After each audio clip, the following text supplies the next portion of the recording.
Hello there, welcome to ITV News Meridian. Tonight's headlines in the southeast. Two protesters from the campaign group Just Stop Oil scale the QE2 bridge, bringing traffic to a standstill at the Dartford crossing.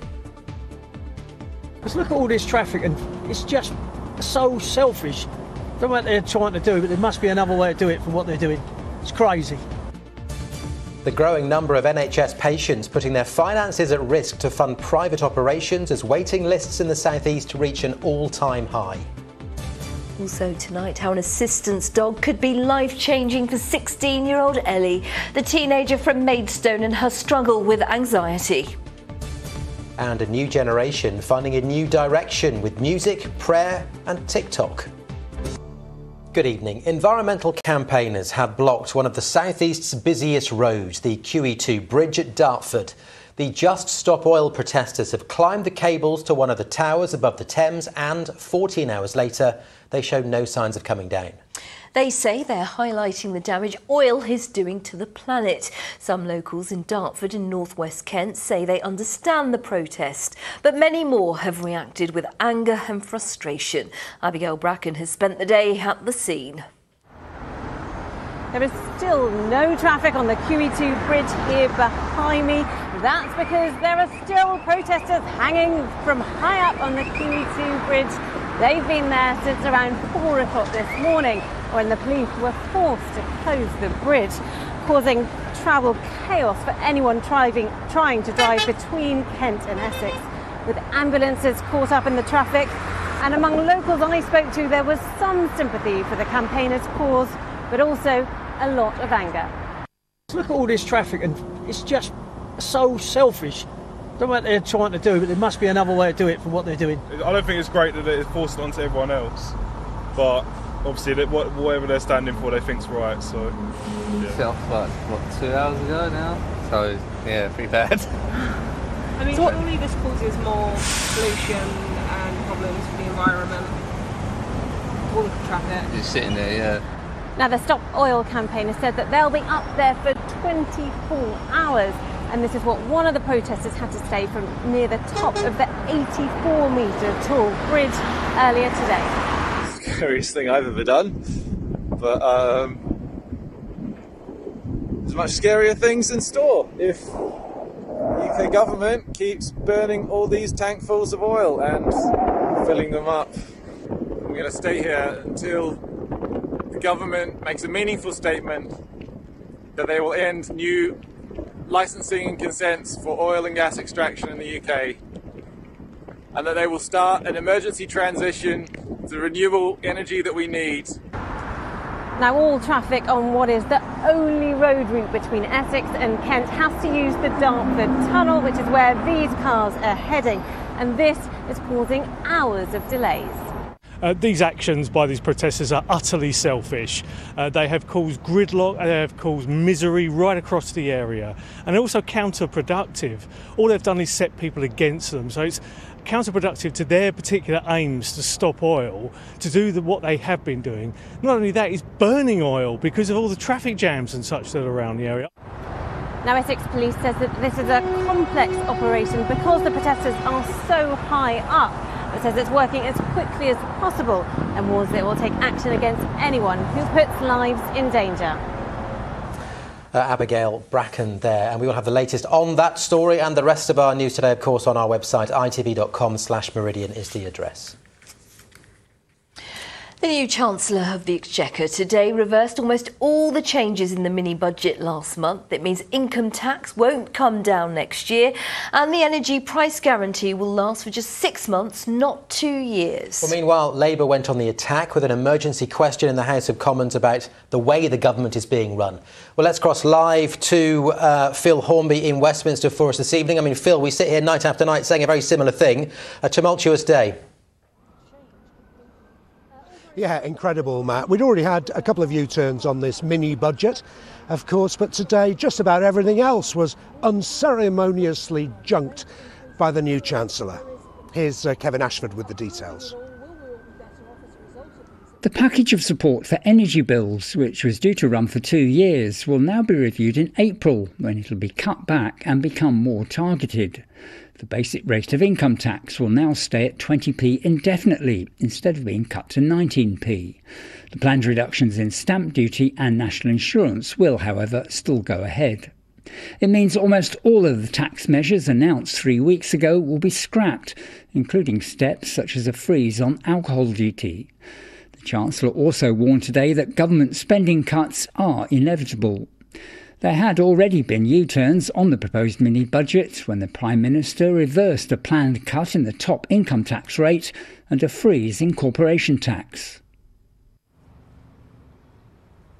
It was an unusual announcement delivered not first to the House of Commons but via video link from the Treasury at 11 o'clock this morning. And the message from the new Chancellor is that he doesn't have a magic wand and the crisis is by no means over. There will be more difficult decisions, I'm afraid, on both tax and spending as we deliver our commitment to get debt falling as a share of the economy over the medium term. Many Tory MPs from the South East are beyond furious at the chaos there's been at the top of government over recent weeks, but most of them welcome today's announcement. When circumstances change, it's right for policy to change, and if what's announced today leads to a lower rate of inflation, a lower cost of borrowing, and a greater chance this country can get back to prosperity, it's worth doing. And some Tory MPs here at Westminster are talking openly about getting a new leader and a new Prime Minister. But Labour say, forget about the Conservatives choosing the next Prime Minister, we should all have a say. We need to have a general election.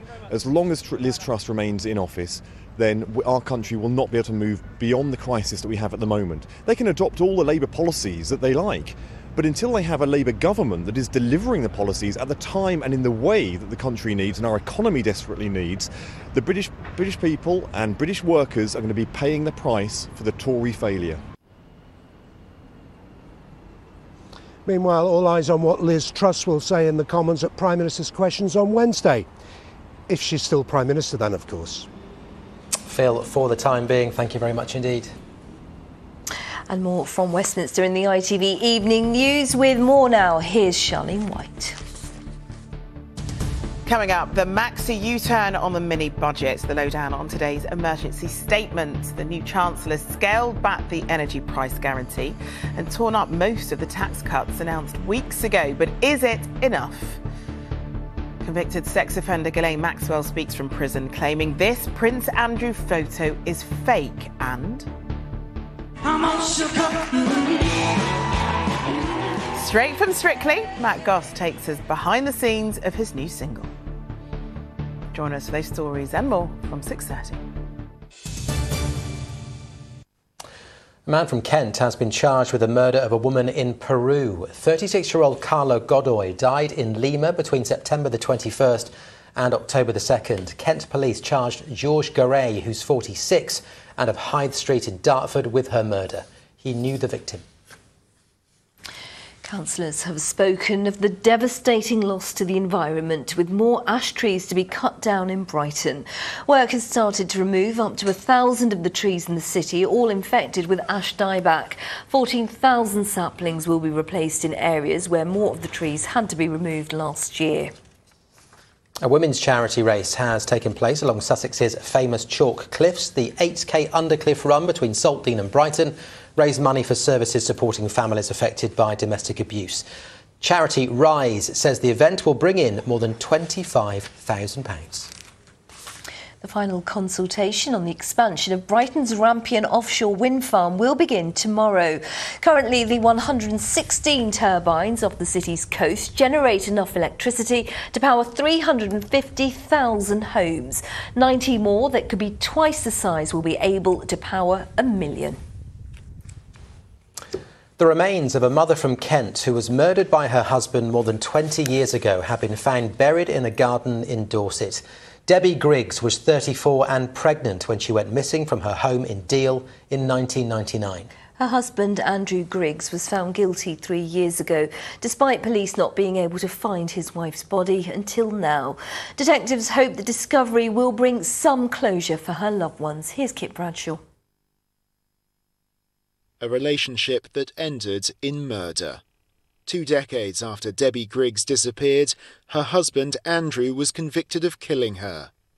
She had vanished in May 1999, her car found a mile from the couple's home in Deal, with traces of her blood discovered in the boot.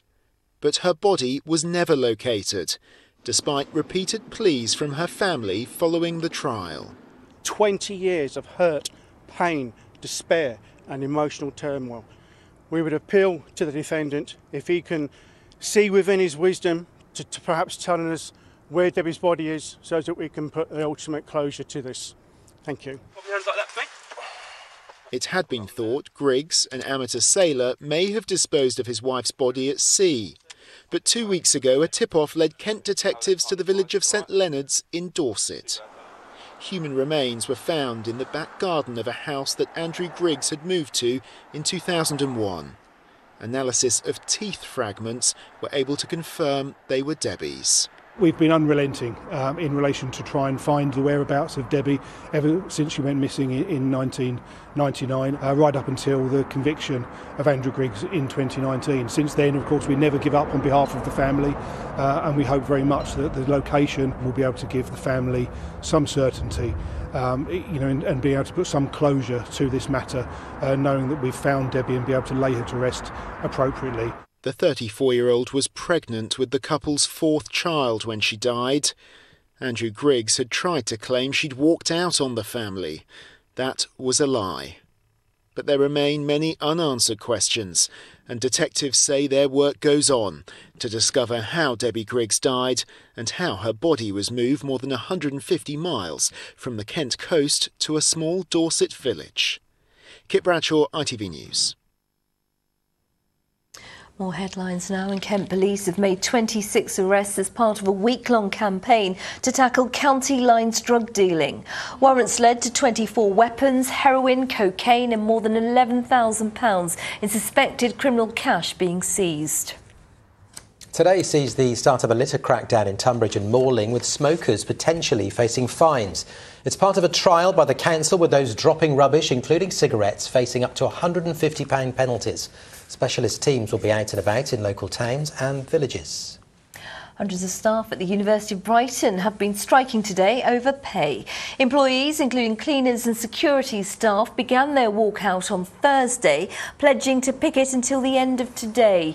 They're asking for a pay rise of 2% above inflation to help combat the rising cost of living. 20 sites across Kent are being proposed as investment zones by the County Council, aimed at stimulating business and growth.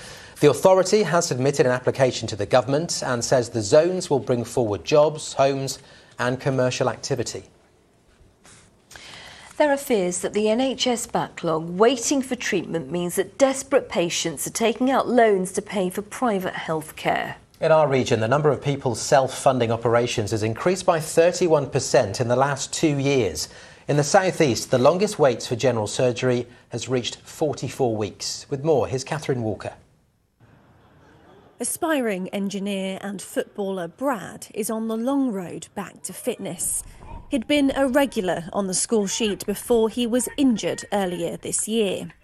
But fearing a long wait on the NHS would leave him out of work and struggling with bills, his football team loaned him thousands of pounds to pay for private surgery. What would have happened if you'd waited to get treatment on the NHS? The NHS said that the wait was about 8 months long, and that just wasn't possible, really, because it would have wrote off this season and next season. I wouldn't have been able to work. I've got bills to pay. I wouldn't have been able to pay for anything. I don't understand how I would have coped without the help. It's one of many similar stories across the country. And new figures show that more and more people are paying out of their own pockets for pricey operations. From January to March 2019, more than 8,500 people in the South East opted to self-fund treatment. During the same period in 2022, this jumped to more than 11,000 people, a 31% rise.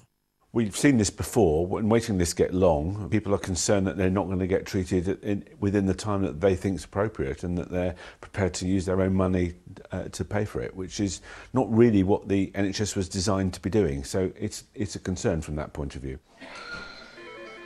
Common operations like hip and knee replacements can cost around £15,000. And with the longest waits for general surgery now hitting more than 44 weeks in the southeast, there are concerns that people will borrow money for treatment, despite rising interest rates.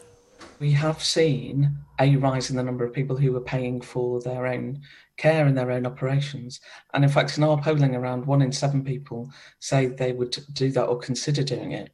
But unfortunately, for 2/3 of people, that is just simply not an option. So we're really worried that some people being able to pay for care and others not being able to pay for care creates a two-tier society. In a statement, the government told ITV News that there is more to be done to reduce waiting times. They said, as part of our plan for patients, we're opening up 160 community diagnostic centres across the country to help diagnose and treat patients more quickly. Again. But for many, like Brad, who are still paying off their loans, it's already too late. As he works to get back on the pitch, he hopes the new government tackles the backlog head-on. Catherine Walker, ITV News. Now you're watching ITV News Meridian, still to come on our programme this evening. The TikTok vicar reaching out to a new generation and bringing God to the young. Well, more on all of our... sorry, I got distracted by these pictures. I'm interested in seeing the rest of that story. More on our website today. There's the address. You can call us 0808 1010 095.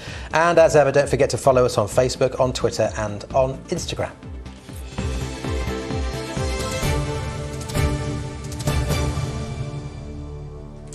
Now, a puppy could transform the life of a teenage girl from Maidstone.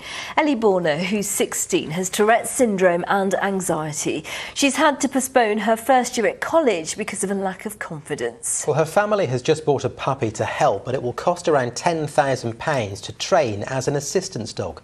With more, here's Tom Savides. Jasper isn't just Ellie Borner's best friend. He's also a calming influence on the teenager who has Tourette's syndrome. Her family is trying to raise the £10,000 needed to train the black Labrador puppy into an assistance dog. What kind of a difference to your life will it make once Jasper becomes your assistance dog? It would mean that I won't have to take my mum everywhere with me. I will be able to leave and go out places of my own. I'll be able to go to college without having mum having to take me. I'll be able to get on the bus and go meet up with people. I'll be able to leave the house. So it will make a real difference. Yeah. Ellie from Maidstone, who's 16, was due to start her first year at Hadlow College in Tunbridge, but she decided to postpone her studies due to anxiety. This is where Jasper comes in. The 15-year-old puppy isn't just a pet. The aim is for him to become an assistance dog so Ellie can start leading more of an independent life. Ellie's mum says Tourette's syndrome is often misunderstood. People just think Tourette's is saying funny words, swearing. They don't realise how debilitating it is. Ellie has leg tics where she falls to the floor. We get some negative comments sometimes when we're out. People think if Ellie's swearing or she's answering me back that she's being rude. They don't understand that it's a tic. Generally, assistance dogs are trained for people with disabilities or medical conditions. But as Tourette's syndrome doesn't fall into this category, funding for Jasper's training has to be found by Ellie's family. Once fully trained, Jasper should lead Ellie down a more varied and independent path. And crucially, she will be able to continue her education. Tom Savides, ITV News, Maidstone.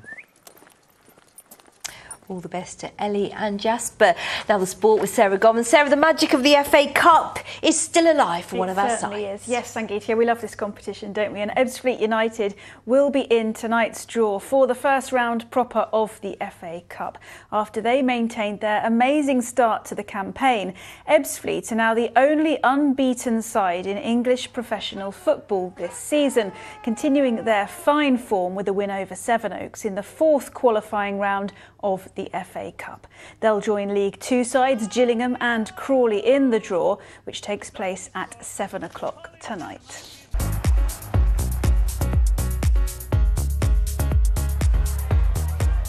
On to League Two, where Crawley Town, currently without a manager, climbed off the foot of the table, if only on goal difference, following the sacking of Kevin Betsy. James Tilley and Ashley Nathston struck against Newport, either side of the break. The boys were, throwing their like everything to keep it out at the end, and like I say, that's just a testament to them as players, but also the staff. And for me, I've got to appreciate the staff's work behind the scenes.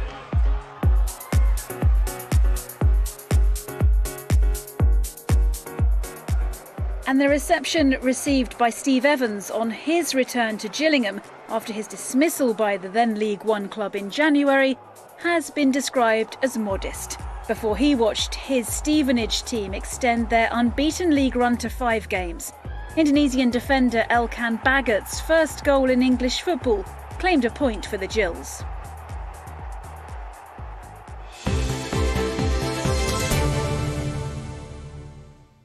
It was the climax of the Bennett's British Superbikes Championship this weekend at Brands Hatch, and it was local racer Bradley Ray who was crowned champion. The rider from Lydd finished 5th on Saturday, which was enough for him to scoop this season's title.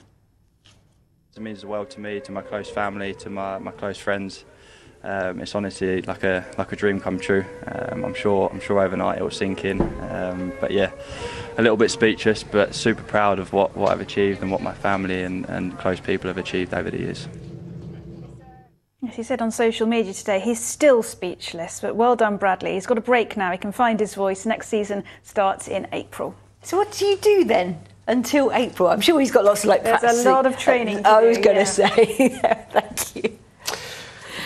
Right, here's an interesting one, because younger people are more likely to pray than some older generations, according to a survey from the Church of England. 1/3 of 18 to 34-year-olds have prayed in the last month, compared to 25% of the over 55s. A rise in mindfulness and spirituality is said to be partly behind the increase, as well as a need for comfort during the pandemic and the cost of living crisis.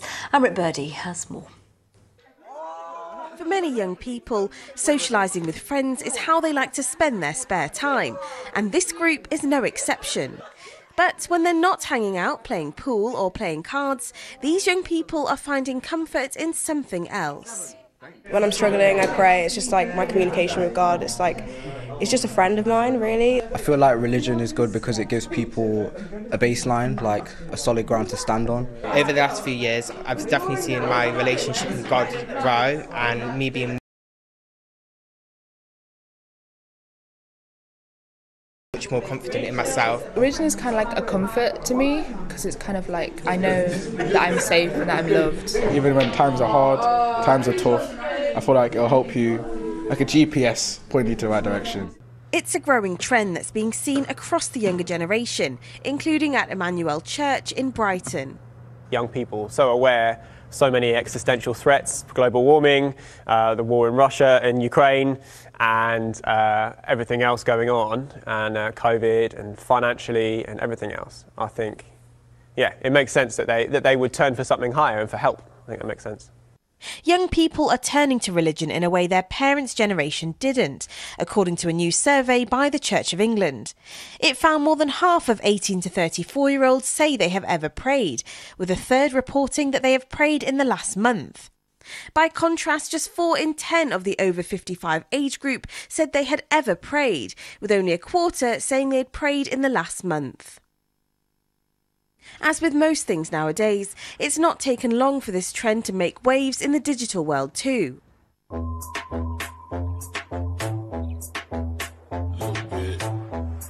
Reverend Anne Beverley started making TikToks in 2019 in the hope of getting more young people interested in the church. And since her first video went viral, she's not pressed pause. The reason we went on TikTok in the first place was because we had a group of teenagers who come to church every week, but we weren't really offering an awful lot for them. We posted just a silly video, really, one afternoon straight after church, and then watched over the next 48 hours as this video just went crazy, and it finally ended up with 1.7 million views. We're seeing a lot of teenagers and people in their 20s who are exploring faith and asking questions in a way that their parents maybe didn't do, but their grandparents did. As young people watch their future being shaped by an ever-changing world, maybe it should come as no surprise that having faith, wherever they may find it, is what's helping so many of them through. Amrit Birdie, ITV News. Weather in a second or two, but before that, just want to show this stunning photo of a rare short-eared owl, which has won the Kent Wildlife Trust's Photo of the Year competition. Now, it was taken by a local photographer, Chris Moncrief, and it shows the moment a bird of prey swooped across the Elmley Nature Reserve on the Isle of Sheppey. That is what we call an action shot, isn't it? Beautiful. Let's get a check on the forecast. Here's Helen.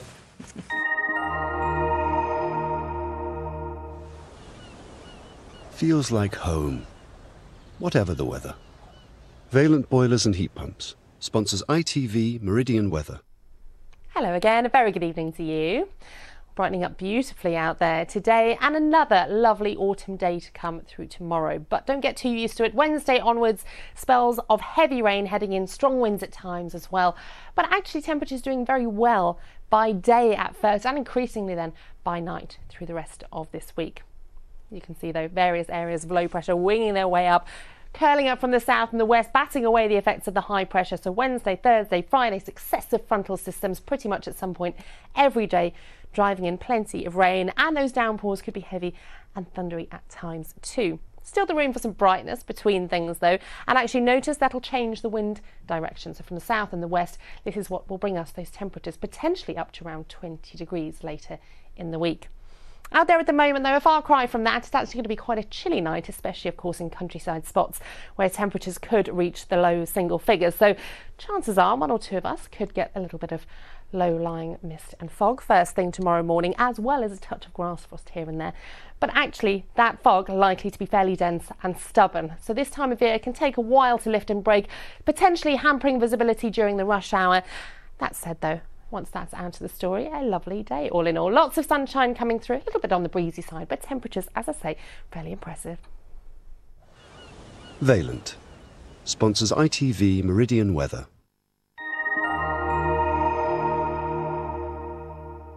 And that's your news in the southeast this Monday night. In just a moment, the ITV Evening News here with Charlene White. I'm back with a late update just after 10:30 this evening, but until then from the team, bye for now. Bye-bye.